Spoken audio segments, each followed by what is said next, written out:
आज के इस वीडियो में हम देखने वाले हैं किस तरह आप शेंगन वीज़ा एप्लीकेशन फॉर्म को स्टेप बाय स्टेप फिल करेंगे, क्योंकि छोटी सी भी मिस्टेक आपको भारी पड़ सकती है, आपका वीज़ा रिजेक्ट हो सकता है।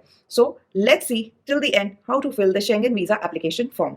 और हाँ, द मोमेंट आप फॉर्म भरने के लिए बैठे, उससे पहले अपना पासपोर्ट, अपनी आइटनरी की पूरी डिटेल्स, अपना कवर लेटर सब कुछ लेकर ही बैठे, क्योंकि उसमें जो भी डिटेल आपने मेंशन की है वही एग्जैक्ट डिटेल आपको इस फॉर्म में भरनी है। अगर कहीं पर भी मिसमैच हो गया तो आपका वीज़ा रिजेक्ट हो सकता है। So fill the details exactly according to आपके पासपोर्ट और कवर लेटर में आपने जो कुछ भी मेंशन किया है। So without any further delay, let's begin filling the Schengen visa application form. ये आपका शेंगन वीज़ा फॉर्म है स्विट्ज़रलैंड के लिए, और इसमें English as well as Swiss language में आपको पूरा फॉर्म दिया गया है। इस फॉर्म को किस तरह भरना है वो आज हम देखते हैं। जहाँ पर सरनेम लिखा है वहाँ पर आपको आपका सरनेम लिखना है, surname at birth. So in case of women जिनकी शादी हो जाती है, मेनी अ टाइम्स उनका सरनेम चेंज हो जाता है, तो मे बी जो शादी के पहले का आपका सरनेम है वो आप यहाँ पर मेंशन कर सकते हैं। And if it's not applicable, just leave it N A. आपका first name according to passport, आपकी जो भी डिटेल्स है वो एग्जैक्टली आपके पासपोर्ट के साथ मैच करनी चाहिए। आपका date of birth DD MM YY format में आपको लिखना है। प्लेस ऑफ बर्थ, ये भी डिटेल जो आपके पासपोर्ट में आपने लिखी है एग्जैक्टली उसके साथ मैच करनी है। करंट नेशनैलिटी, मैं इंडिया से हूँ, और जो भी हमारे सब्सक्राइबर्स हैं बहुत सारे इंडिया से हैं या इंडियन सब कॉन्टिनेंट से हैं, सो अकॉर्डिंगली आप अपनी नेशनैलिटी यहाँ पे मेंशन कीजिए। Nationality at birth, if it is different तो अकॉर्डिंगली मेंशन कीजिए, otherwise mention India. Other nationalities, जो अगर कोई अदर नेशनैलिटीज़ के हैं तो उनको यहाँ पर मेंशन करना है। Country of birth, question number 6। So for me it stage India. जिनका जो भी मैच करता है, अगर आपकी कंट्री ऑफ बर्थ डिफरेंट है तो प्लीज़ अकॉर्डिंगली ही आप यहाँ पे मेंशन कीजिए। क्वेश्चन नंबर 8, आपका sex, please tick mark the correct option. Civil status, तो आपका civil status single, married, separated, divorce जो भी है अकॉर्डिंगली कीजिए। मैंने यहाँ पर मैरिड पे किया है। और हाँ, एक चीज़ ध्यान रखिए, इवन इफ अगर आपके पासपोर्ट में मैरिज के बाद आपने चेंज नहीं करवाया तो इट्स ओके। उसमें अगर सिंगल लिखा है और मैरिज के बाद आप अभी जो कवर लेटर और आइटनरी में देने वाले हैं डिटेल्स वही यहाँ पे मेंशन कीजिए। आपकी अगर रिसेंटली शादी हुई है तो नो प्रॉब्लम, अपने मैरिज सर्टिफिकेट भी अटैच किया होगा, आपने बताया होगा कि आप किसके साथ ट्रैवल भी कर रहे हैं, तो please write the civil status, that is current civil status. Parental authority in case of minors, अगर आपके बच्चे आपके साथ ट्रैवल कर रहे हैं तो उनके लिए आपको यहाँ पर डिटेल्स भरनी है। तो आपको क्या डिटेल्स भरनी है? आपको surname, first name, address if different from the applicants, telephone number, email ID and nationality, सारा कुछ एग्जैक्टली जिस तरह से दिया गया है उसी तरह से आपको भरना है। National identity number, so India में हमारे पास आधार कार्ड नंबर होता है, आप वो मेंशन कर सकते हैं। टाइप ऑफ ट्रैवल डॉक्यूमेंट, तो जनरली हमारा मेजॉरिटी लोगों का पासपोर्ट जो होता है वो ऑर्डिनरी पासपोर्ट होता है, उस पर आपको क्लिक करना है।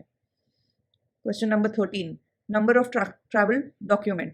तो नंबर ऑफ ट्रैवल डॉक्यूमेंट मतलब 1 2 3 4 डॉक्यूमेंट ऐसा नहीं है। नंबर ऑफ ट्रैवल डॉक्यूमेंट मतलब पासपोर्ट नंबर। आपको आपका पासपोर्ट नंबर क्वेश्चन नंबर 13 में मेंशन करना है। Date of issue, please take your passport in your hand, exactly सारी डिटेल्स उसमें जिस तरह से लिखी गई है वही आप यहाँ पे मेंशन कीजिए। Date of issue of your passport, validity कब तक है आपके पासपोर्ट की, and issued by which country. So issued by whichever country has issued you the passport, please write exactly in question number 16. Coming down to question number 17, personal data of family member who is in an EU, EEA और CH citizen. So generally अगर आपको कोई वहाँ से sponsor कर रहा है या आपका कोई वहाँ पे रहता है यूरोपियन कंट्रीज में, तो उनकी डिटेल्स आपको यहाँ पर मेंशन करनी है। उनका नेम, फैमिली नेम, उनका फर्स्ट नेम, एग्जैक्टली जिस तरह से यहाँ पे जो भी लिखा गया है, उनकी नेशनैलिटी, सारा कुछ आपको यहाँ पर मेंशन करना है। बट इन आवर केस, मतलब in my case exactly it is NA, so I will mention NA for all of them. I don't have anybody living there and I am going for tourism purposes. Question number 18, family relationship with the EU citizen. अगर आपने ऊपर कुछ भी detail डाली है तो उसी के एग्जैक्ट रिलेशन में आपको यहाँ पर टिक मार्क करना है। For most of us it is NA, जिनका अगर एप्लीकेबल है तो अकॉर्डिंगली आप वहाँ पर टिक मार्क कीजिए। Question number 19, applicants home address and email address, exactly जो आपने पासपोर्ट पर लिखा होगा उसी को आप यहाँ पर लिखिए। अपना होम एड्रेस लिखिए और अपना ईमेल एड्रेस लिखना भूलिए मत। It is important, in case if they want to get in touch with you they will check this email address and telephone number, that is also equally important. Write your phone number over here. Residence in a country other than country of current nationality, अगर आप कहीं और हैं, रहते हैं apart from India, तो please accordingly लिखिए, अगर नो है तो नो लिखिए, which is most of us generally no आएगा. Current occupation, so person who is in service industry will write service, those who are self employed will write accordingly, business है उनका business, homemaker है, student है, जो भी आपका है answer यहाँ पर आप accordingly mention कीजिए. Employer and employers address and telephone number, अगर आप यहाँ पे सर्विस लिखते हो तो आपको आपके एम्प्लॉयर का नेम एंड एड्रेस अकॉर्डिंगली लिखना है, मतलब आपके ऑर्गेनाइजेशन का name and address and telephone number. अगर आपने बच्चों के लिए ये फॉर्म भरा है, वो स्टूडेंट्स है, तो उनकी स्कूल का नाम, एड्रेस एक्सेट्रा आपको यहाँ पर मेंशन करना है. Otherwise for me it is NA, but आपका जो भी स्टेटस आपने यहाँ पे लिखा है अकॉर्डिंगली यहाँ पर मेंशन कीजिए. Question number 23, purpose of journey. So most of us, purpose of the journey is tourism. Today I am showing you exactly how to fill a visa application form for tourism purposes. So I am going to stick to that. So here it will be tourism as far as tourists are concerned for tourism purpose. And if आपका और कोई purpose है इसमें से, तो आप accordingly please select कीजिए. Additional information on purpose of stay. So generally it will be, I am visiting for tourism purposes, and that is what we will mention over here. So additional information would be tourism and to explore and visit the country. Okay, that is all. Purpose of stay as it is, tourism is self-explanatory. 25th question, member state of main destination. So हम भर रहे हैं Switzerland का visa application form, सो इसलिए हमारा जो main destination है वो हम यहाँ पर लिखेंगे स्विट्जरलैंड.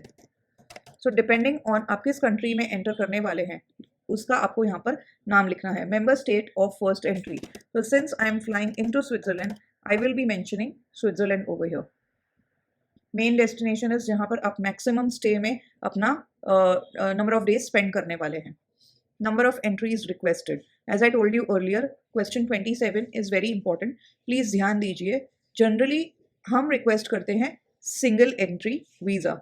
ओके, सिंगल एंट्री इसलिए क्योंकि हम एक बार टूरिज्म पर्पज से जा रहे हैं और एक बार विजिट कर हम वापस आ जाने वाले हैं. और जनरली अगर आप आपका सेकंड, थर्ड, फोर्थ एप्लीकेशन है, they will decide whether they want to give you multiple entry visa और no. Like recently my last visa was 6 months visa and that I got automatically a multiple entry visa. So we went twice in 6 months and we came.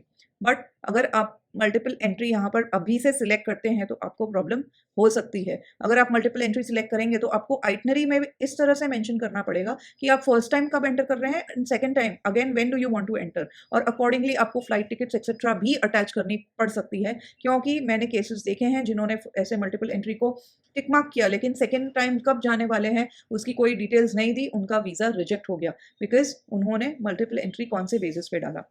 Secondly, multiple entry visa is required अगर आप अभी Schengen country में जा रहे हैं, आप बीच में ही non Schengen area में जाकर वापस एंट्री करने वाले हैं उसी ट्रिप में शेंगन कंट्री में, तो आप multiple entry visa please click कीजिए, otherwise don't. And give all the details according to what is mentioned in the cover letter and the itinerary. Do not forget that your details should match, otherwise there are chances of your visa to get rejected. After filling these details, number of entries requested, आपको carefully यहाँ पे ये detail को fill करना है. Intended day of arrival of first intended stay in Schengen area, अपनी flight tickets check कीजिए किस दिन पर आप अराइव कर रहे हैं, एग्जैक्टली वही डिटेल यहाँ पर भरिए. And intended day of departure, जिस दिन आपका flight out of that country है उसका डेट आप यहाँ पर एग्जैक्टली फिल कीजिए. सो सी टू इट कि आप जो भी डिटेल्स भरें वो एग्जैक्टली मैच करती हैं. Fingerprints collected previously for purpose of application of Schengen visa. In case आपने पहले कभी भी शेंगन वीज़ा के लिए अप्लाई किया है और आपको वो वीज़ा एक्सेप्ट हुआ है तो आपको येस करना है. और इन केस अगर आपने नहीं किया apply, this is your first time you applying, then you will put on no. और in what else information you have to fill in कि आपने येस किया तो आपको अगर डेट याद है आपने किस दिन पे किस डेट पे आपकी फिंगरप्रिंट्स दी थी वो आप यहाँ पर डाल दीजिए. एंड वीज़ा स्टिकर नंबर, अपने पासपोर्ट में आप चेक कर सकते हैं जो आपको प्रीवियसली शेंगन वीज़ा मिला है उस पर वीज़ा का स्टिकर नंबर होगा, उसको यहाँ पर मेंशन कीजिए. This is not for you. अगर आप शेंगन रीजन से वापस back to your home country आ रहे हैं तो आपको इसको NA करना है. Entry permit for final country of destination where applicable. In case कोई यहाँ से ही UK, US, कनाडा कहीं आगे जा रहे हैं और उनको वहाँ का वीज़ा मिला है तो उनके लिए ये सारी डिटेल्स हैं, ये आपके लिए नहीं है अगर आप वापस इंडिया आ रहे हैं. Surname and first name of inviting person of the member state. If not applicable, name of the hotel or temporary accommodation. In case अगर आप किसी के घर जाके रहने वाले हैं तो आपको उनका नेम एक्सेट्रा यहाँ पर डिटेल्स, उनकी एड्रेस, टेलीफोन नंबर सब कुछ भरना है। अदरवाइज जनरली हम सारे आइदर होटल अकोमोडेशन या तो एयरबीएनबी में रहते हैं, तो आपको यहाँ पर आपकी होटल का नेम डालना है, आपका होटल का एड्रेस, ईमेल आईडी डालना है और वहाँ का फ़ोन नंबर डालना है। जो भी आपने बुकिंग सबमिट की है वीज़ा डॉक्यूमेंट्स के साथ आप करने वाले हो, उस पे आपने लिखा है वही एग्जैक्टली डिटेल्स यहाँ पे मैच होनी चाहिए। Next, name and address of inviting company organisation. अगर आपको किसी कंपनी ने इनवाइट किया है तो अकॉर्डिंगली आप उनका नाम यहाँ पे लिखिए, कंपनी का नाम, उनका address, phone number, email ID details etcetera. Otherwise it will be NA for all of us. Cost of traveling and living during applicant stay is covered by. Now here they want to know who is going to cover your entire trip cost. How are you going to pay for it? So जो भी खुद applicant है और जो खुद अपना payment करने वाले हैं, so by the applicant, in case of a housewife, अगर she is dependent on her husband, or students, children who are dependent on their parents, they will be writing यहाँ पर by a sponsor. They will not tick mark on this, but the person who is applying by himself for himself is going to pay for himself will apply. Click on this. After that आप क्या क्या cash carry कर रहे हैं, आप credit card carry करने वाले हैं, और अगर आपका अकोमोडेशन प्रीपेड है, आपका ट्रांसपोर्टेशन प्रीपेड है, तो हमारा अकोमोडेशन जनरली प्रीपेड होता है। जिस तरह हमको सारा फॉर्म्स एक्सेट्रा वीज़ा के साथ देना होता है, उसमें ही हम पूरा ही डिटेल अपना प्रीपेड अकोमोडेशन का देते हैं। अगर आपने स्विस पास खरीदा है, अगर आप स्विट्ज़रलैंड से इटली ट्रांसपोर्ट करने वाले हैं बाई ट्रेन और आपने ऑलरेडी टिकट्स खरीदी है, तो उसका सारा आप फोटोकॉपीज़ देने वाले हैं, तो आपका ये सारा कुछ प्रीपेड ट्रांसपोर्ट में जाएगा। अगर like in my case I have written by the sponsor, even students will write by the sponsor. ये अगर आपने 3031 में चेक मार्क किया है कि कोई वहाँ से आपको होस्ट है जो आपका ट्रिप स्पॉन्सर कर रहा है, तो ही एप्लीकेबल है, हमारे लिए ये नॉन एप्लीकेबल है। Here we come to end of the visa filling procedure, form filling procedure. The last question here we finished is question 32, but you have to read the details given over here. I am aware that the visa fee is not refunded if the visa is refused. ये सारा declaration जो है वो आपको थोड़ा briefly देख लेना है। उसके बाद प्लेस एंड डेट और ये सिग्नेचर, ये दो चीज़ों को आपको पेन से फिल करना है। बाकी सारी जो डिटेल्स थी वो हमने अभी तक ऑनलाइन ही फिल की, कंप्यूटर पर ही फिल की। उसके बाद आपको इस फॉर्म का प्रिंट आउट लेना है और उस प्रिंट आउट पर यहाँ पर आपको पेन से place and date and here you have to put the signature. For children those who are below 18 years of age, उनके पेरेंट्स या तो लीगल गार्डियन यहाँ पे साइन करेंगे। सो ये हो गया हमारा Schengen visa form filling process. मैंने अपने इस वीडियो में बिल्कुल डिटेल में एक्सप्लेन किया है कि शेंगन वीज़ा के लिए आपको किस डॉक्यूमेंटेशंस की ज़रूरत है और exact step by step guide क्या है। और इस वीडियो में मैंने आपको ये भी एक्सप्लेन किया है कि major reasons for rejection of Schengen visa क्या हो सकते हैं। सो इन केस अगर आपने ये दो वीडियो नहीं देखी तो link is in the description. So ये है Schengen visa application form filling guide. लेकिन आप एक्चुअली स्विट्जरलैंड जाना चाहते हैं, आइटनरीज अपने आप से प्रिपेयर करना चाहते हैं और आपको ढेर सारी टिप्स चाहिए स्विट्जरलैंड के लिए, तो please do watch my Switzerland series. बहुत ही बढ़िया उसको रिस्पॉन्स मिला है। I am sure you will love those videos. So do like, share and subscribe to my channel to watch more such amazing videos. Thank you so much.